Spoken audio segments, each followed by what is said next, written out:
HarperCollins presents The Uncertain Land and Other Poems by Patrick O'Brien, read by Seán Barrett.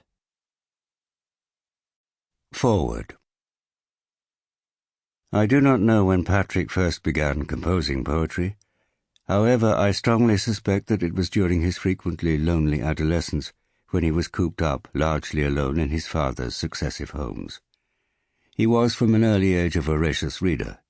He was also a passionate devotee of the natural world, and during the 3 years he lived as an adolescent boy at Lewes in Sussex, he spent long, happy hours wandering along the banks of the nearby River Ouse and along the sands of the beach below the towering white cliffs at Seaford.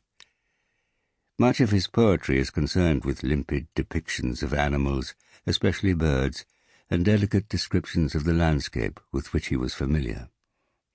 The earliest specimens of his poetry to have survived are, in contrast, robustly humorous, even mildly erotic, which will come as no surprise to readers of the Aubrey Maturin epic. During the Blitz in 1940-41, he and my mother drove ambulances in Chelsea, which was heavily bombed by Luftwaffe aeroplanes offloading their remaining bombs before returning homeward above the moonlit Thames. Patrick entertained his fellow workers in the ambulance station at 18 Danvers Street by acting as unofficial bard of the unit. There he composed a lively anthem for the denizens of No. 22 station of the London Auxiliary Ambulance Service. He also concocted a poetic narrative recounting the nocturnal adventures of my mother's faithful dachshund, Miss Pats, who sneaks out of her lodgings to join the regulars at the Black Lion pub around the corner from the ambulance station, and moves on to one of the many shady little drinking clubs which characterized the perilous Chelsea of those days. I suspect that Miss Pats's exploits reflected in some degree those of her adventurous owner. My mother, in addition, assisted with the fluent German and French sections of the poem, being fluent in both languages. For 4 years after the war, my parents lived in a tiny cottage in the mountains of Snowdonia, where their fare depended in large part on Patrick's skill with rod and gun. They were also avid followers of the local foxhounds, a hunt conducted on foot amid wildly dramatic mountain scenery. There, as Patrick's novel, Three Bear Witness, later reissued under the title Testimonies, attests, he paid minute attention to landscape and wildlife.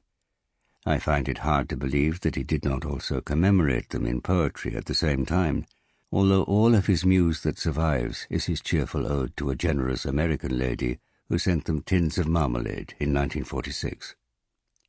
In 1949, he and my mother migrated to Collioure, in the south of France.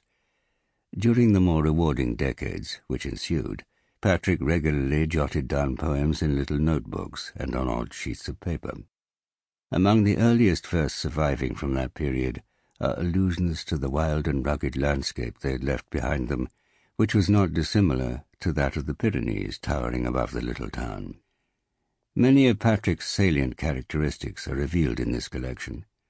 His recurring fear of death, love of local scenery, and careful perception of the patient labours of the local inhabitants.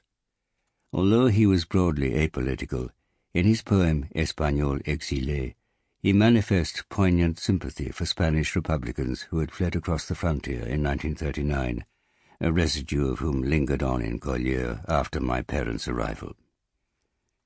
However, it should not be thought that his themes are all melancholy. He cherished a copy of Edward Lear's poems, given to me by a fond great-aunt for my 4th birthday, which my mother abstracted shortly afterwards when she departed our family home to live with Patrick. A Dog Bit His Master, composed not long after their arrival at Collioure, provides a fine specimen of Patrick's love of the absurd.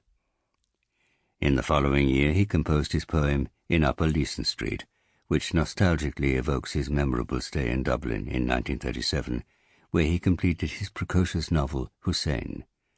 Although even in private he talked little about his former life, save, I assume, to my mother, it is clear that in his mind he dwelt much on their early days of adventurous privation, as well as images of people and places lovingly stored in his memory. The earliest allusions are to be found in the reverie, If I Could Go Back Into My Dream, which, if I am not mistaken, draws upon childish fancies of wild beasts frequenting the streets, areas, Sample complete. Ready to continue?